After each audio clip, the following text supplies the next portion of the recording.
Hi, my name is Yoel, and this is a walkthrough of the PerfectXL Explore tool.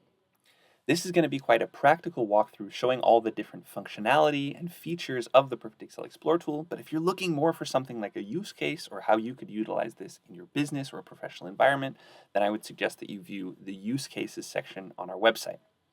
But now, let's get into it. I've got my PerfectXL Explore tool open, and this is the first screen that you're greeted with. This gives you the possibility to select a file either through the File Explorer or to go ahead and drag and drop in a file. When you do that, the analysis is really super quick. I get to see a visual representation of my workbook. This can sometimes be a little bit overwhelming, but if you understand it, it's really quite simple. I can see these different boxes in here represent different worksheets. Those are the different tabs in my Excel file. I can see that these arrows here represent connections between the different worksheets. This could be anything, a formula, a reference through a table, a picture, a graph, whatever it might be. I also see any special objects, so things like links to external references, a link to a spreadsheet or a query to a folder, for example. I can also see any VBA modules or any other special items of that type. I can also follow a little legend down here to see that there's a hidden worksheet, this email sheet, and a very hidden worksheet. That's a worksheet that's been changed, modified slightly by a little bit of VBA in the VBA editor. I also see a couple of different visualization modes. These will just change the color of the sheets to represent, for example, the input and output sheet, the cell density, the cell count per sheet, and the different tab colors that I've utilized myself in creating the Excel file. Let's go back over to this basic overview and imagine that it was a slightly more complex file. There's a bunch of different worksheets. It's very hard to see. There is also the possibility to go ahead and zoom in to look one step deeper. If I click on project results, I'll zoom in on the visualization specifically from the perspective of that file. So which links is it making and where does it link to? I can see based on these icons as well what's on the worksheet, in this case a couple of filled cells, some unique formulas, and a picture. I can also use this show connections count here to show exactly how often there is a link between two different sheets. In this case, let's take a look at the link between project characteristics and project results. I can see there's 5 different ways that these two sheets are connected. If I click on that, I can see that indeed there are 5 unique formulas. I get to see their location, the formula that's creating the link. These are all formulas on project results linking to project characteristics, the amount of cells that are filled by this formula, and I get the possibility to show this in Excel itself as well. If I click Show in Excel, it'll go ahead and open up my Excel file specifically to that location. I can see that there are indeed 3 cells selected here and that the formula in question does indeed link to that project characteristics worksheet as we saw.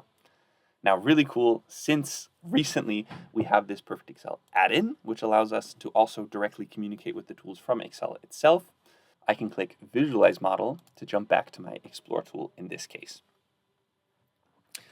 I'm back in this visual representation of the tool. There's a couple of other things that we can do here.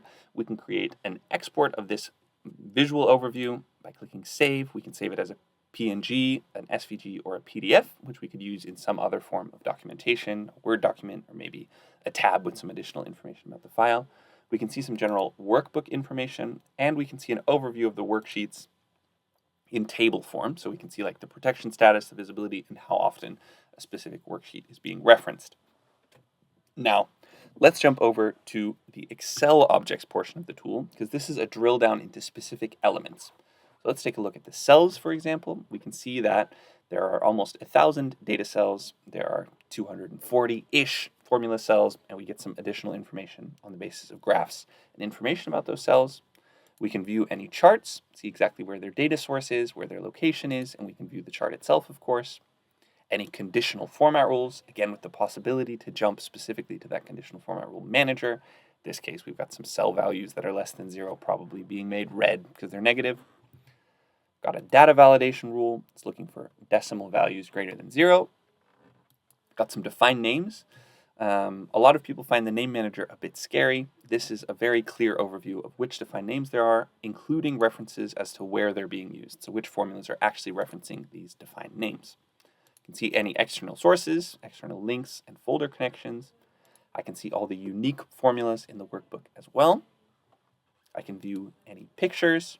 Again, I can show exactly what the picture is. This is great for cleaning up unused pictures and things like that. I can see any pivot tables and whether or not they're being referenced. I can view the different tables. These are the data sets that are essentially saved in the table form in Excel itself. And I can view any VBA modules. This will give me a full insight into what's going on in the code that might be negatively or positively impacting the model. If I want to export any of this information to be able to save it in my own documentation or share it with someone else, I can very simply click this export button right up here, which will export all the information about the worksheets and objects of my Excel file.